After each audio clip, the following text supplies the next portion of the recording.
Y'all know we love Rangers here at Shock Surplus, but if you have a 24, 25, or newer Ford Ranger, the only options for suspension comes from Dobinsons. So we brought in a brand new 2024 truck with the FX4 package so that we can test their IMS kits to see if they're worth snagging now or waiting for some other options. My name's Sean Bowman. We're in the brand new Shock Surplus Shock. Let's talk some shocks.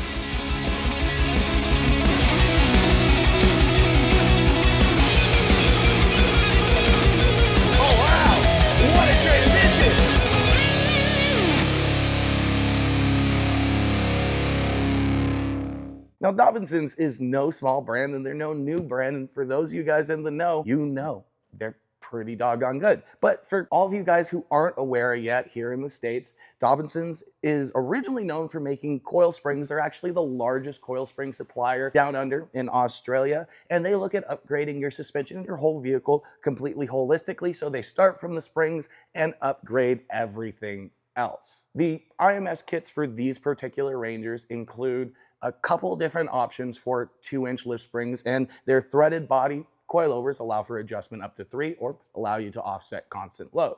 The spring options range from a comfort spec option for those of you with softer sensibilities, a standard option for those of you like us who like to be a little sporty, and then options for additional constant load up front. But the real benefit here is because all of the lift or most of the lift is coming from the springs, as you add weight to the front, oftentimes you can offset that sag with just a little bit of extra preload. Talking about that preload and that adjustability, the IMS coilovers and struts are a 55mm body on this particular application, or 2.2 inches. On other applications, they use a 2.6-inch body. On these mid-size struts, for what these are optimized for, this is a pretty solid body size.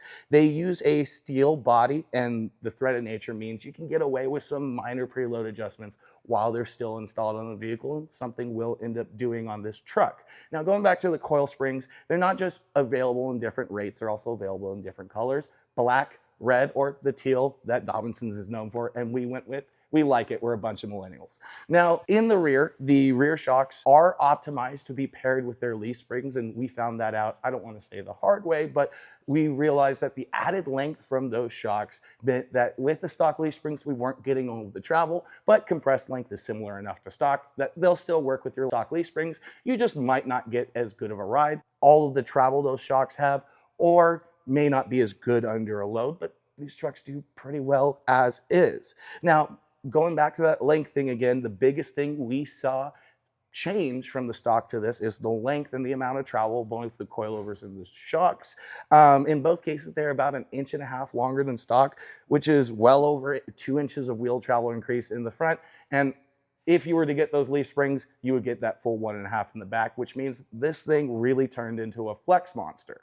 Well, we're just getting to the good stuff, but if you want to see more good stuff, make sure you're liked and subscribed and you hit that little bell icon so you get notified of every episode of Shock Talk here at Shock Surplus. But let's hop to that install so you can see just how easy this kit went on.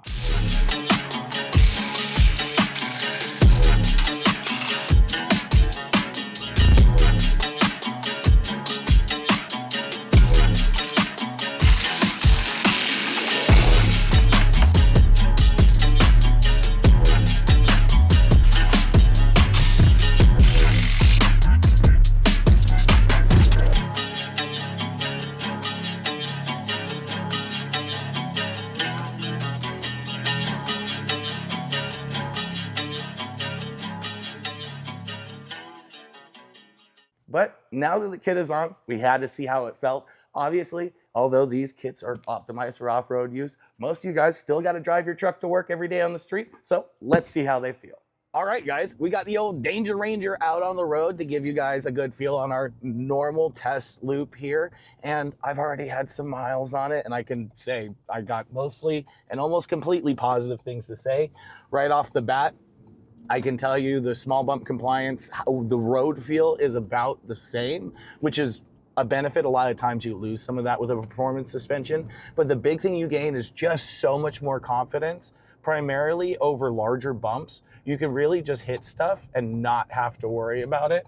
We're gonna go into our driveway here, give it a little hit, and although I do think we might have bottomed out a little bit, maybe caught a little bit of air. That is exponentially better than it was from the factory. I probably doubled my speed there and it still felt great. So this is one of those things where it makes it so when you're running over those speed bumps, those curbs, everything like that, you really don't have to slow down as much as you had to previously. I'm going to take you guys down off the driveway, which is a great show of how much more droop travel we've gained and how much more composed they are on rebound. So check this out. I don't even have to slow down, and that is not a small hit, and it is no big deal. Now, coming in to the road here, I'll show you our simulated slalom where we whip the wheel back and forth, and I can tell you right now, unequivocally, handling is so much better. It is so much more confidence inspiring once again. It is just razor sharp. It feels, almost like a sports car, and if you told me these were Bill signs, I would believe you, which is a really big compliment in the handling department. So it really is all pluses all around with no real drawbacks. And that's not something we normally see from an entry level to intermediate suspension system. We said this previously, but this really feels like a enthusiast grade suspension system made for and by enthusiasts, for people who drive their rigs every day. And now coming over to our multi-bump hit, where you can really unsettle the rear of a leaf-sprung truck, and it just runs right over it. And that's a big deal because there is one or two extra bumps that are pretty big and square-edged on the passenger side in this case that aren't on the driver's side. So it's forcing that solid axle to move around, and the suspension is really able to keep things composed, so it's not hopping all around. I'm not trying to keep it, in the lane by any means. It's keeping itself in the lane. So on the street, mostly all pluses. It is a little on the firmer side, but personally that's something I like and something I think this truck is needed. And and as you can see, we're hitting these little speed bumps and I can have a conversation with you. It's no big deal. We'll drop off this driveway one more time just for good measure. Unbelievable. Again, another A+ report on this one, that's for sure. Well, we're finally getting to the good part now where you see old boy right here have a little fun in this Ranger. If you want to see me do more sideways shenanigans and more trucks like these, make sure you're liked and subscribed. You hit that bell icon so you're notified for every episode of Shock Talk and my shenanigans. But let's hop back in the truck and get out to the test zone. All right, guys, we're hopping along for our first little test. We're up at the training area at our regular testing grounds, and we're up to our regular hill climb. It has a bunch of alternating holes, or holes that alternate per side. So it's a great test of articulation, which is really what you gain a lot with these suspension systems, and something trucks like these are really missing out on. So we're going on to our first couple holes here. And first of all, I can tell your ride's pretty good. It's very controlled. And as we're going over these holes, it's flexing really good. All right, so we got a little lift there, but it's felt very minimal. So we're definitely getting a good bit more articulation. Got a little spin there, but these are stock tires, so we were expecting that. Now, this isn't the hardest part of this climb. I'm actually taking the easy line here, but it's still not an easy climb, especially for a stock truck. And I can already tell all that added travel, especially in the rear, is keeping the tires planted and making this a lot less harrowing of a drive. Looks like we've hit a little impasse, so let me just back down that little thingy. That seemed to be about the articulation limit there. And now that the truck is level, get it back down into 4-low first, 2-foot a little bit, and give it a little more speed. Oh, and we're bouncing a little bit, but it took it really easy. So I did have to give it a little bit of bump to make it up that. We were just out of articulation, but if this truck was stock, there's absolutely no way I would have made it up that, that's for sure. And so even with these stock little teeny weeny tires, that are very street oriented. Took a little spinning, but we made it up a fairly difficult climb. So this suspension setup is certainly netting us a lot more articulation, and that added stability is going to be a big benefit. Now, what comes up must come down, so we're going to go back down. Because all the load of the truck is going to be on the front end, it's going to show more of how the front articulates, which on a truck this light with independent suspension generally isn't good. So we should see a lot of benefit here. Going up is obviously all about the rear, because that's where all the weight is. Now, these holes are arguably just as big. And, well, it's taken it. Now, this is the biggest hole, so I am going to steer into it a little bit because I don't want to die. And it's really doing well. And another thing is, as it drops through these holes, I'm not getting bounced around. And it's really feeling like the truck is staying really stable and composed. So I know we lifted the wheel a couple times there, but it is a really big improvement over stock. And I only had to white knuckle it a little bit, which is definitely saying something for something still on stock tires. So we'll get this a pretty strong score. Not gonna say an A+, but solid A, that's for sure. All right, guys, now we're approaching an obstacle at this training grounds that we like to call the frame twister. Now, it does obviously test articulation, or it wouldn't be called the frame twister, but really what it replicates is a rutted out or rocky, probably forest trail, and is going to be a good representation of what you guys will probably feel on the trails a lot of you guys will be hitting. This is one of those areas where we're going to get a lot of that feel of it coming over rocks, going into holes and stuff like that. And so that's where you really want to have a compression dampening that is compliant, so you're not bouncing around, and then a rebound tune that is composed enough so that you're not pogo sticking around as well. So we're going to get after it, see how these IMSers do. All right, so we're getting a little bounce over these rocks and things, but nothing too serious.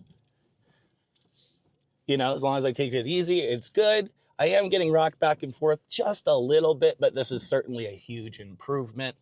I think that added articulation is giving us some traction here too. As I kind of hop over these rocks, I am getting a little bit of bounce, but it is very, very minimal. And honestly, it feels pretty comfortable through this. You can very much tell this is what these IMS struts and shocks were really built for. They just kind of glide over this stuff. And yes, you can feel what's happening underneath you on the trail, but it is certainly not jarring at all. Now, this is the worst part of it. We're going to be going over a micro rock garden. It's not much of a rock garden, let's say that. It's a pebble garden. And then it dropped off and felt pretty good. And then we have these logs in the ground where we get a lot of drop-offs. Now I am, once again, you can see me moving around a little bit, but it is not bad at all. And I can tell you right now, the stock stuff would have made me sick. And as we're coming over this last little bit where we are testing a little articulation, all the tires are on the ground. We're not getting any spin. So another A in this department. I have felt more comfortable things in those areas, but as an intermediate, almost entry-level kind of kit like this IMS is, it blows the stock suspension out of the park and does better than I would have actually expected them for their body size. So obviously this really feels like what they optimized these for. And if that's the kind of driving you're doing, these will definitely reward you for it. Okay, the next step of our testing here is we're out on a graded dirt road. It's real washboardy, it's real gravelly, a little choppy, and we're gonna try these shocks at varying speeds, increasing of course, to see where they're happiest. We find a lot of dampers on these washboard kind of roads are optimized around a certain speed in the comfort department.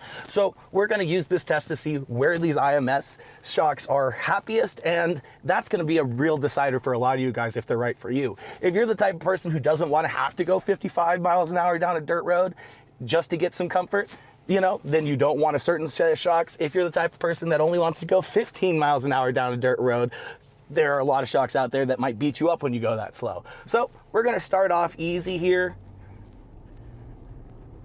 And starting at 10, 11 miles an hour, it feels pretty good. I am getting a lot of that vibration and washboard, but I think a lot of that is the tires. We're still at like 45 PSI. They're little, and these Hancooks aren't great.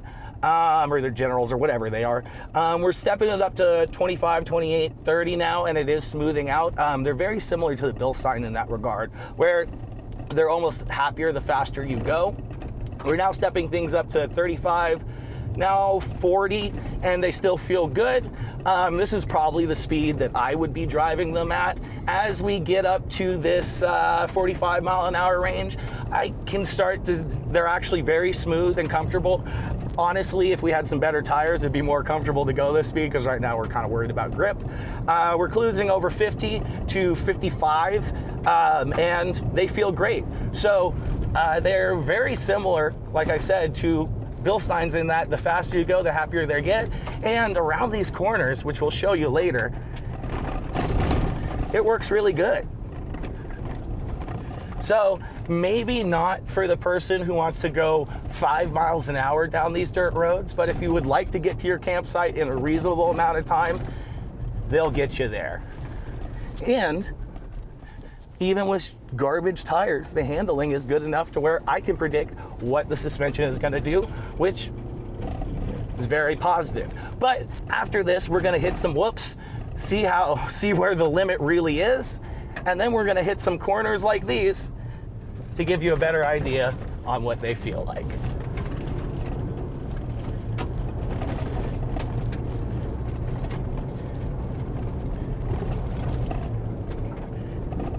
All right, bonus note, we're now going 60 down that dirt road, and it absolutely feels great. So on a fire road, there's almost no speed you couldn't go. We're actually traction limited right now. So can't complain about that. This is another A. We're all A's so far. This is these IMS struts are 4.0 students.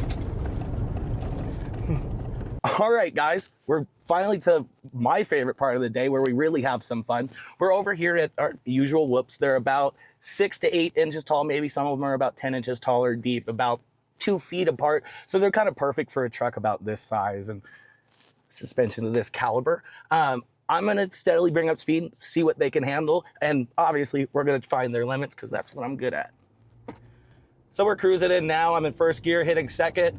We're rolling into the section now at about 20. Oh, 30. Oh, 35. Wow, we were able to hit 40 by the end of that. So that's very good. That's better than I thought they would be. Usually these Dobinsons are better than stock, obviously, at speed, but only being like a 2.2 inch body or whatever they are, they're performing really well.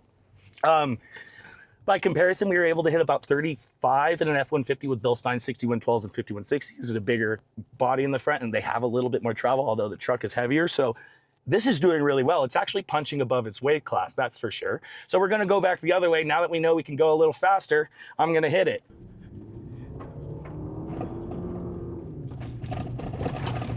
All right, we're already at 30.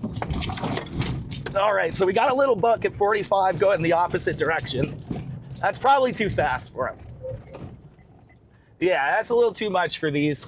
45 the opposite direction, too much, but still, we are talking well above what we thought these should be able to handle. Just for the sake of it, I'm gonna take another pass and see if that 45 number was the right speed for the other direction, which I think it is.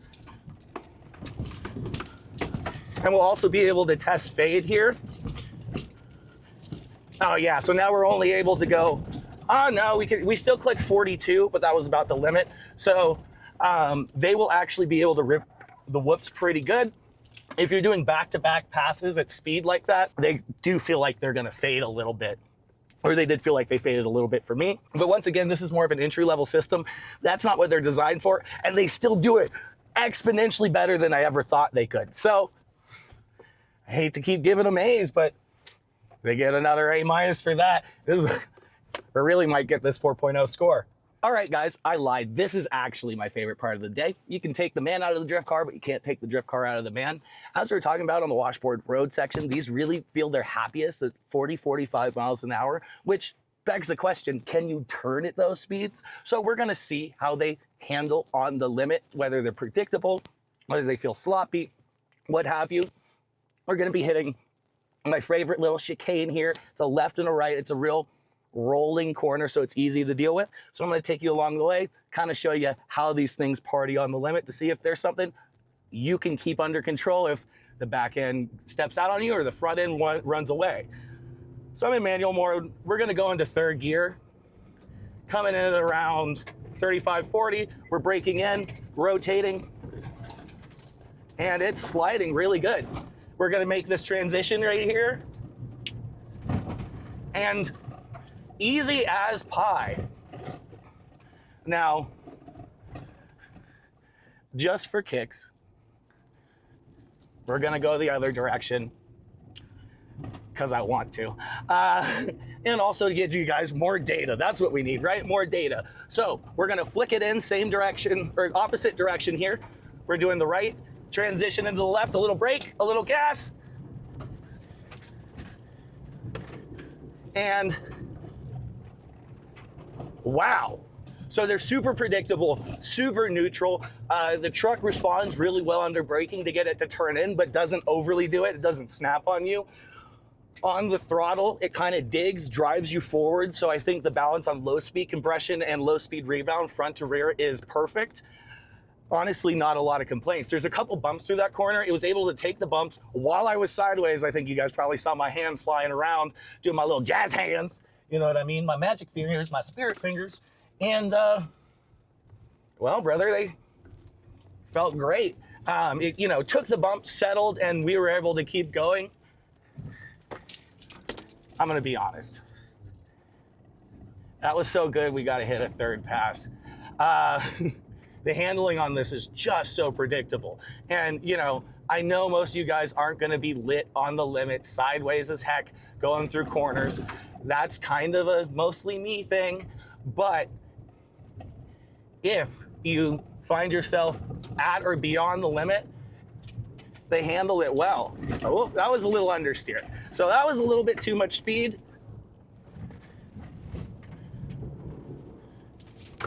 But that was a tire problem, not the suspension tuning problem. So when I cooked it a little fast, even under braking, it started to push wide, which is exactly what you want. It moved into understeer super progressively. I'm about as stoked as you can get. Oh, wow. Oh, wow. What a transition. Oh, we're going to hit the third. We're going to hit the third. And we're mangying the straight. Oh, wow. Okay, that was 60 miles an hour. All right, we're going to chill.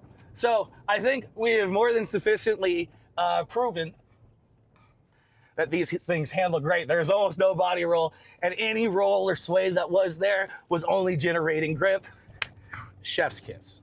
Well, the theme here should really just be confidence inspiring. These shocks really made the truck feel like how it should have felt from the factory, which I know is a cliche that I'm guilty of a lot, but it just gave you that extra little bit of composure, tighter handling, and support so that whether you're on the road or especially off-road, you could be confident in what the truck was going to do and you weren't white knuckling it. The added travel really made this truck outperform what it should have. I think what's really holding this truck back now are the tires, and they were small. But not only would it ride better, it would also be better off-road with the tires upgraded. Nonetheless, that added articulation kept the tires mostly on the ground on the hard hill climbs, which really made the truck a lot safer feeling behind the wheel. Now, this particular setup, or the way we have it set up, is a little on the firm side. So if you like to drive really slow off-road, you like a really soft ride, whether on the trail or on the street, you might consider the Comfort Spec springs in the front. Additionally, although it works great with the stock leaf springs, I think that is a worthwhile upgrade because you are spending money for longer travel shocks and you're not getting all that travel with the stock leaf springs. Overall, though, this is a killer entry to intermediate level suspension system. As we said earlier in the video, it really feels like it was designed by enthusiasts for enthusiasts who still have to drive to work every day. I think one of the huge benefits of these Dobinsons is they are fairly long lasting. They ride great on the street, but are still serviceable. So when you spent all this money on your suspension, you can still refresh it to be just as good as new without having to buy a complete new set. As far as should you wait for other options? Well, if you are the type of person who wants to go mock Jesus through the desert, these will hold up. They handled it. We didn't blow them up, but you might want to wait on more higher performing shock options to become available. But if you like to take it moderately easy off-road or even push it from time to time, you gotta drive every day on the street, this is a really solid option. And honestly, I wouldn't wait if these feel right for you. Run, don't walk to these Dobinsons, because honestly, I was very surprised by them. They feel like, to me, what a Bilstein 5100 feels like when you think about them, which is better than they feel in the real world, which is, I think, one of the best compliments I could provide. Now, if you're interested in one of these kits, something else for your Ranger, maybe you want to step up to the MRR, or you can only get the GS series, or you have something else, make sure to leave us a comment below, hop on shocksurplus.com, and give us a shout, because we got you dialed in. But brother, for the third time, if you are not subscribed, you have not hit that bell icon, you're not hitting the like button, what are you doing?